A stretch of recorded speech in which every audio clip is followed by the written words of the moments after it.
तो जिस बुलडोजर से पार्टी कार्यालय गिरेगा वही बुलडोजर ढूंढ करके उनका भी स्मारक लेकर के चला जाएगा। क्लियर, कोई उसमें कंफ्यूजन नहीं है। हमें ये कमजोर को डरा सकते हैं, कमजोर को, लेकिन कमजोर को जिस दिन मौका मिलेगा उस दिन इन भारतीय जनता पार्टी लोगों का इलाज भी होगा। आज हम पेरियार जी को याद करते हैं। देश की बर्बादी का हर वह व्यक्ति जिम्मेदार है जिसे लगता है कि शिक्षा, चिकित्सा, रोजगार से ज्यादा महत्वपूर्ण धार्मिक मुद्दे हैं। ये इंट्रो जहां खत्म हुआ है वहां आप फिर से सुनिए कि उत्तर प्रदेश की राजनीति में एक नया मुकाम पेश करते हुए अखिलेश यादव ने कितनी तार्किक, कितनी मार्मिक और सटीक बात बोली है, जिस बात को कहने की हिम्मत आज के दौर में बहुत कम नेताओं को है। ईवी रामासामी नायकर पेरियार को याद करते हुए अखिलेश यादव ने जो बोला है उसे मैं चाहता हूं कि फिर से आप सुनिए, तब आगे की पूरी बुलडोजर की दास्तान सुनाऊंगा। हर वह व्यक्ति जिम्मेदार है जिसे लगता है कि शिक्षा, चिकित्सा, रोजगार से ज्यादा महत्वपूर्ण धार्मिक मुद्दे हैं। आज हम पेरियार जी को याद करते हैं। भारत में एक प्रदेश है उत्तर प्रदेश, और उत्तर प्रदेश ऐसा प्रदेश है जो भारतीय राजनीति में बहुत खासी अहमियत रखता है। मिसाल के तौर पर बुलडोजर उत्तर प्रदेश से राजनीतिक बहस में आया और पूरे देश में उसका प्रकोप फैल गया। और बुलडोजर ने ऐसा लगा कि एक समय संवैधानिक मूल्यों, संवैधानिक संकल्पनाओं और उसूलों पर ही हमला करना शुरू कर दिया। और उस बुलडोजर के खिलाफ आज उत्तर प्रदेश के पूर्व मुख्यमंत्री और सपा प्रमुख अखिलेश यादव ने बेहद सख्त टिप्पणी की। अभी आपने इंट्रो में तो उसका डेमो देखा है, और वो सख्त टिप्पणी केवल इस बात के लिए नहीं थी कि अब वो बुलडोजर समाजवादी पार्टी के कार्यालय के सामने चलने वाला है। इस बात की चर्चा सियासी गलियारों में तेज हो गई, और इस बात को केवल ये नहीं कि समाजवादी पार्टी कार्यालय पर अगर बुलडोजर चलेगा तो हम कुछ करेंगे। अखिलेश यादव ने एक मजे हुए नेता की तरह इस पूरे बुलडोजर संस्कृति पर करारा हमला किया, और यहां तक बताया कि जो गड्ढा खोदते हैं वो दूसरों के लिए एक रास्ता बता रहे होते हैं। अगर ये बुलडोजर ऐसे चल रहा है तो आगे भी चलेगा। सुनिए अखिलेश यादव को। समाजवादी पार्टी ने जो बड़े बड़े स्थान बनाए हैं वहां पर अगर कब्जा करके आपने कुछ बनाया है तो जिस बुलडोजर से पार्टी कार्यालय गिरेगा वही बुलडोजर ढूंढ करके उनका भी स्मारक लेकर के चला जाएगा। क्लियर, कोई उसमें कंफ्यूजन नहीं है। हमें कोई कंफ्यूजन नहीं है। समाजवादी पार्टी का कार्यालय गिराओगे अगर आपने बहुतों के घर गिराए हैं, मुसलमान भाइयों के घर गिराए हैं, यादव भाइयों के घर गिराए हैं, बहुत सारे हमारे ब्राह्मण भाइयों के घर गिरे हैं। वो माँ, वो बेटी स्वर्ग में होगी, वो इनको क्या कर रही होगी सोचो। कोस नहीं रही होगी, श्राप दे रही होगी ऊपर बैठ करके। सोचिए, एक बुलडोजर चला, माँ बेटी जिंदा जल गए थे। सोचिए आप, विकास दुबे की गाड़ी पलट गई थी। और मैं आपसे कह रहा हूं, ये जो बुलडोजर लिए समाजवादी पार्टी कार्यालय पे जा रहे हैं, उनकी हैसियत नहीं है कि अखिलेश दुबे की किसी भी बिल्डिंग पर बुलडोजर चला ले। उन पे हैसियत नहीं है कि अखिलेश दुबे के जो फर्जी बनी हुई बिल्डिंगों पर बुलडोजर चला लें। ये कमजोर को डरा सकते हैं, कमजोर को, लेकिन कमजोर को जिस दिन मौका मिलेगा उस दिन इन भारतीय जनता पार्टी लोगों का इलाज भी होगा। आपने गौर से सुना कि उत्तर प्रदेश की भारतीय जनता पार्टी की सरकार मुसलमानों के घरों पर बुलडोजर चलाती है, यादवों के घरों पर चलाएगी, दलितों, पिछड़ों यानी पीडीए परिवार पर बुलडोजर चलाएगी। लेकिन यही बुलडोजर किसी ताकतवर व्यक्ति पर नहीं चलेगा, किसी भाजपाई पर नहीं चलेगा। वो भाजपाई बीएचयू में गैंग रेप के आरोपी बीजेपी के आईटी सेल के मेंबर हों, या भाजपा का कोई ऐसा बलात्कारी, छेड़खानी का आरोपी, या तमाम तरह के लोग। अभी एक उत्तर प्रदेश के बीजेपी के नेता के बारे में वायरल हो रहा है कि एक लड़की के साथ बेहद आपत्तिजनक स्थिति में उसकी वीडियो आई, फोटो आई, फिर बीजेपी ने उसे पार्टी से निकाला। लेकिन बीजेपी अपने नेताओं या अपने नेताओं का समर्थन करने वालों पर कभी बुलडोजर नहीं चला रही। यह किस प्रकार से संवैधानिक मूल्यों का हित कर रही है बीजेपी। आज प्रेस कॉन्फ्रेंस में अखिलेश यादव ने इस बुलडोजर का जवाब देते हुए यहां तक अपने तेवर को दिखाया कि सरकार किसी भी तरह से डर की नहीं होनी चाहिए, और बहुत तेवर के साथ उन्होंने कहा भाजपा जाए तो सुख चैन आए, भाजपा जाए तो शिक्षा बचे, भाजपा जाए तो रोजगार बचे, भाजपा जाए तो संविधान बचे। अपने इस तेवर के साथ अखिलेश यादव ने ऐसा लगा कि पूरे उत्तर प्रदेश में 2027 के लिए जनता के भीतर एक आत्मविश्वास भरने का पैगाम दिया। सुनिए इस तेवर को। भारतीय जनता पार्टी के लोग झूठे लोग हैं। देश बचाना है तो भाजपा हटाओ, समाज को बचाना है तो भाजपा हटाओ, भाईचारा बचाना है तो भाजपा हटाओ।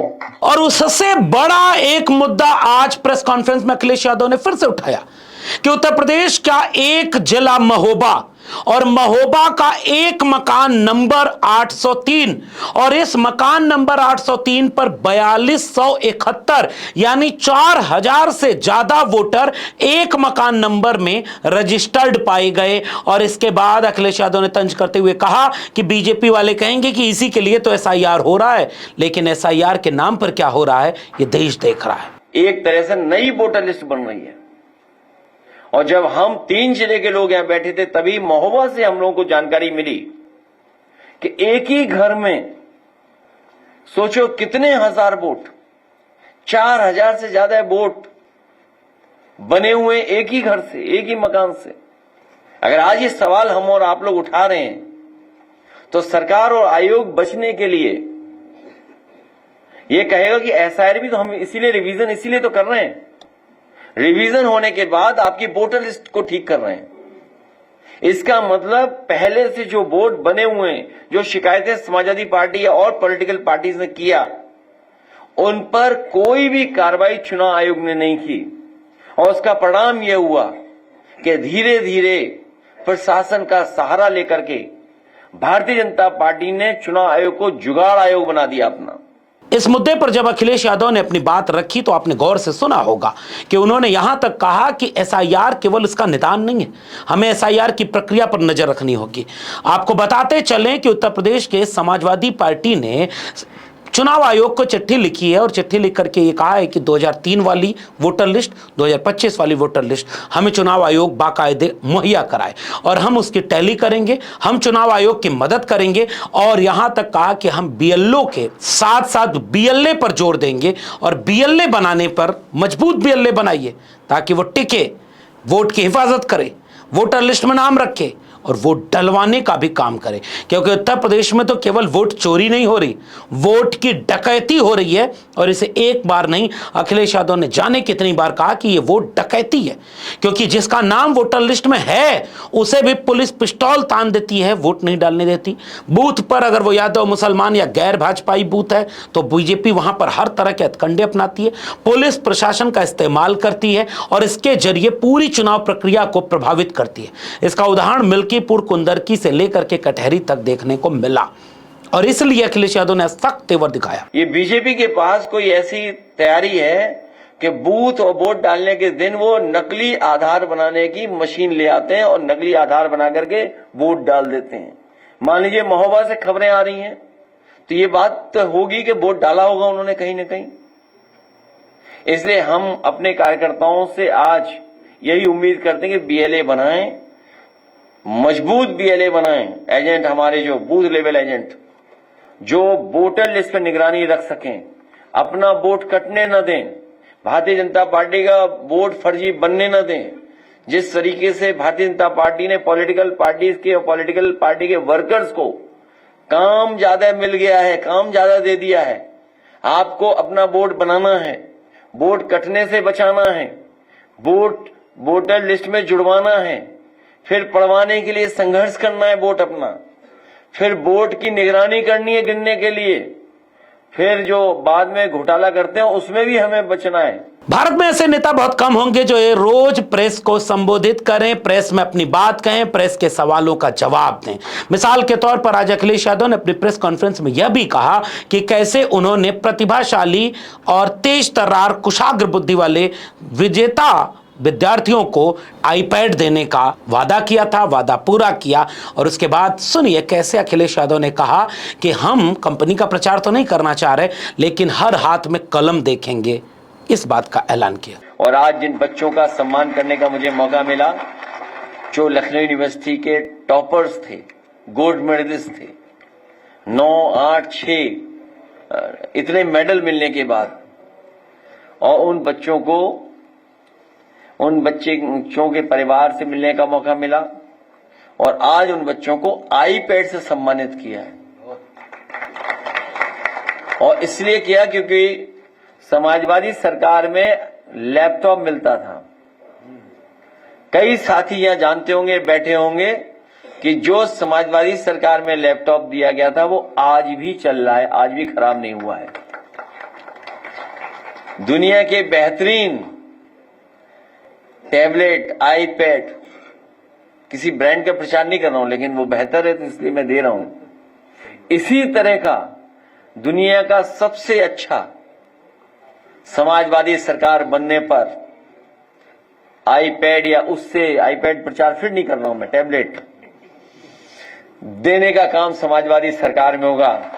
न केवल टैबलेट अच्छा दिया जाएगा, लैपटॉप भी दिया जाएगा, और कन्या विद्या धन भी देने का काम बेटियों को होगा, जिससे आगे पढ़ाई कर सकें। और नई पढ़ाई के लिए नया इंफ्रास्ट्रक्चर बनाना पड़ेगा। भारतीय जनता पार्टी में तो बिना पढ़े लिखे लोग हैं सब। अखिलेश यादव अपनी बातचीत में, अपने विजन में, अपने एजेंडे में शिक्षा को लेकर कितने जागरूक और सजग रहते हैं, इस बात को आज प्रेस कॉन्फ्रेंस में फिर से उन्होंने साबित किया, जब उन्होंने यहां तक कहा कि शिक्षकों को बायोमेट्रिक लगाने के लिए जबरदस्ती दबाव डाला जाता है, लेकिन कितना इंफ्रास्ट्रक्चर वहां पर है। और ये उत्तर प्रदेश की सरकार को जवाब देना होगा कि दुनिया में कभी भी कहीं ऐसा नहीं हुआ कि पीडीए पाठशाला जब चलाई लोगों ने कि 27,000 से ज्यादा स्कूल बंद होने के कगार पर थे, तो समाजवादियों ने पीडीए पाठशाला चलाई, और जिन्होंने बच्चों को पढ़ाने की कोशिश की उन पर मुकदमे कर दिए गए। बायोमेट्रिक, आप बायोमेट्रिक से आएंगे, आप बायोमेट्रिक क्या इंफ्रास्ट्रक्चर है बताओ स्कूलों का, कैसे आएंगे टीचर्स वहां पर? जो सरकार 27,000 प्राइमरी स्कूल बंद कर रही हो, और अगर हम समाजवादी लोग पीडीए पाठशाला के माध्यम से पढ़ाने चले जाएं तो एफआईआर होगी। दुनिया में किसी सरकार ने पढ़ाई पर एफआईआर नहीं लिखाई होगी। ये पहली सरकार है, सोचिए, पढ़ाई पर एफआईआर लिखवा रही है। 27,000 स्कूल बंद हो गए, क्या जवाब है सरकार के पास? न जाने कितने इंटर कॉलेज की ये नाप रहे हैं, जमीनें बेच रहे हैं, चाहते हैं। अपनी बातचीत में अखिलेश यादव ने यहां तक इशारा किया कि कैसे यूएस और इंडिया के संबंधों को ठीक करने के लिए कुछ लोगों को मोटा पैसा दिया जा रहा है कि वो संबंध ठीक हो जाएं, ताकि, और वो मोटा पैसा किसी अपने दोस्त को दिया गया है। और आज आपने देखा होगा कि प्रधानमंत्री नरेंद्र मोदी ने सुबह सुबह डोनाल्ड ट्रंप को अपना सबसे चहेता दोस्त बताते हुए ये वाला ट्वीट किया, और इस ट्वीट को करते हुए ऐसा लग रहा है कि फिर से मोदी और ट्रंप की दोस्ती ऐसी होती जा रही है कि बिजली कड़केगी। आपको याद है अंजना ओम कश्यप, बिजली कड़कती है। जबरदस्त केमिस्ट्री है दोनों की, बिजली कड़कती है, मतलब आप ये कह सकते हैं बिजली कड़कती है जब दोनों एक साथ मंच पर रहते हैं। इसके बाद दुनिया में लोग अभी परेशान हैं कि आप चीन का दौरा कराए, चीन से नजदीकी बनाते हैं अमेरिका को दिखाने के लिए, फिर अमेरिकी राष्ट्रपति के लिए ऐसे कह रहे हैं कि सब रिश्ता नॉर्मल हो गया।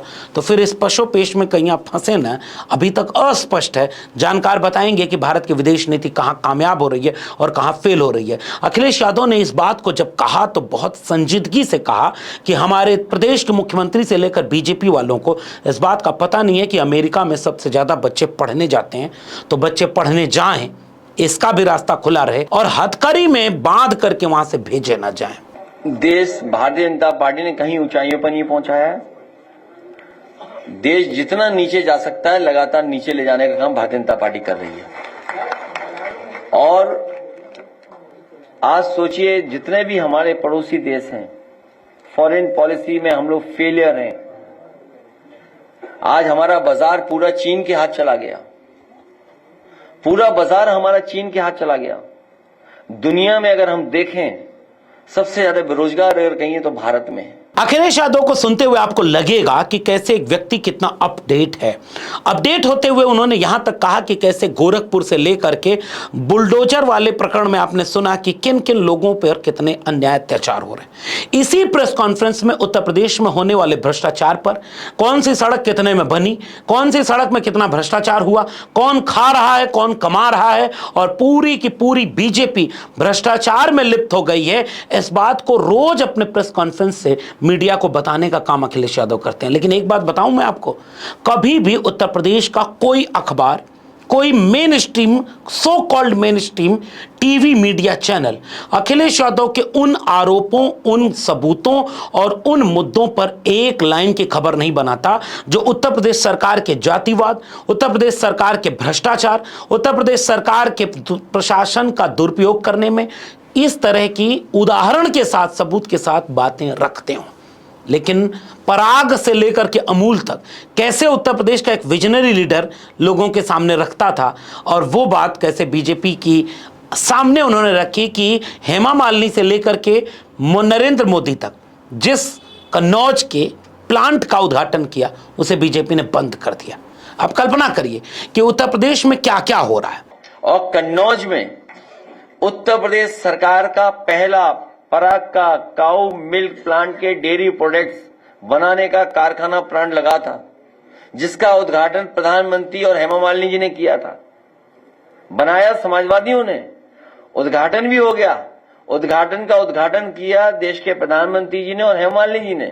दोनों ही लोग उस गांव में नहीं गए होंगे कभी, और उसी की वजह से वो वर्ल्ड क्लास टेट्रा पैकिंग का काऊ मिल्क प्लांट बंद कर दिया भारतीय जनता पार्टी के लोगों ने। इनसे क्या उम्मीद करोगे भारतीय जनता पार्टी के लोगों से?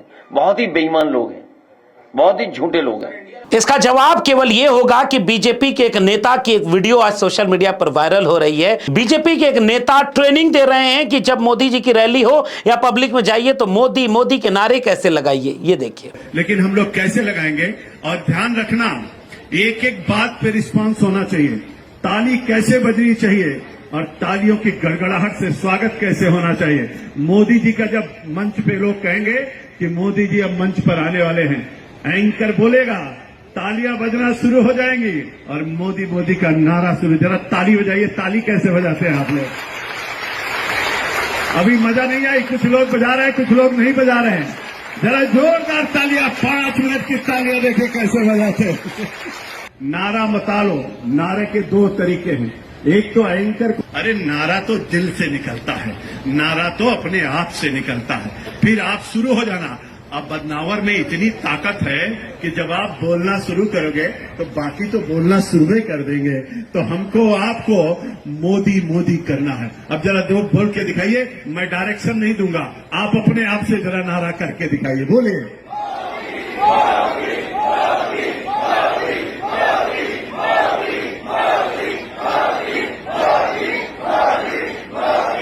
ऐसे में यह देखना दिलचस्प होगा कि उत्तर प्रदेश की राजनीति में आने वाले दिनों में भाजपा किस तरह से मुश्किल में घिरती दिखेगी।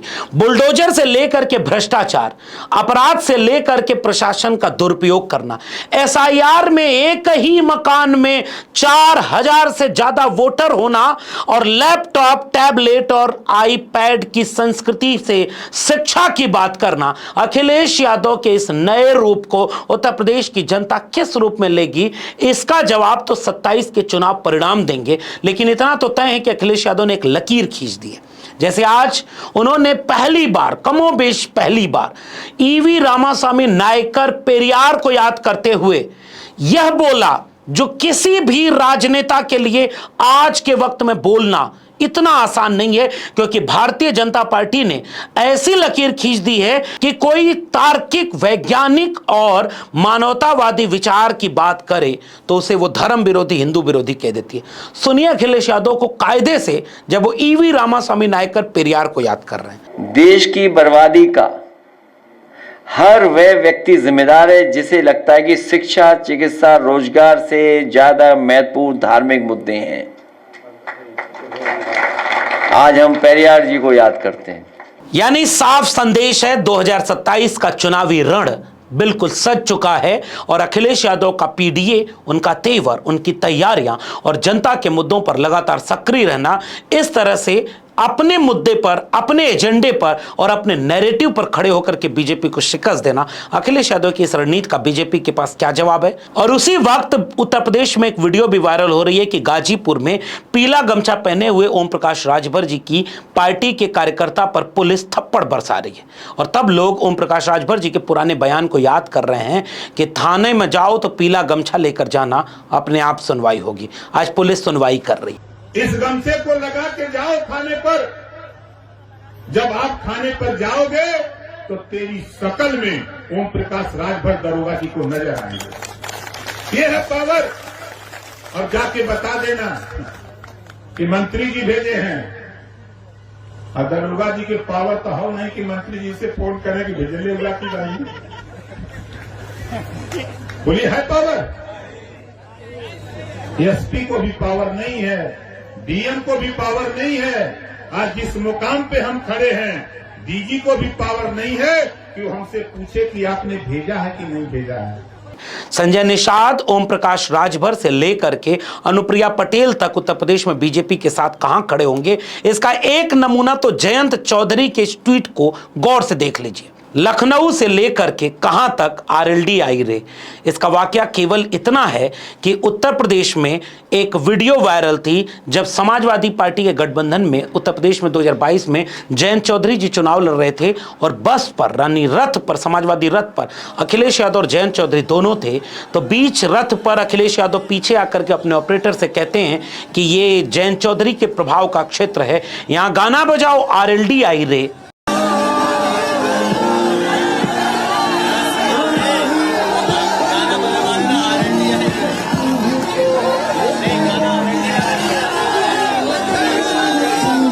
और इसके बाद वीडियो वायरल होती है कि भारतीय जनता पार्टी का एक कार्यक्रम है और एक व्यक्ति आरएलडी आई रे का गाना बजा रहा है और उसको बीजेपी वाले कह रहे हैं बंद कर दो।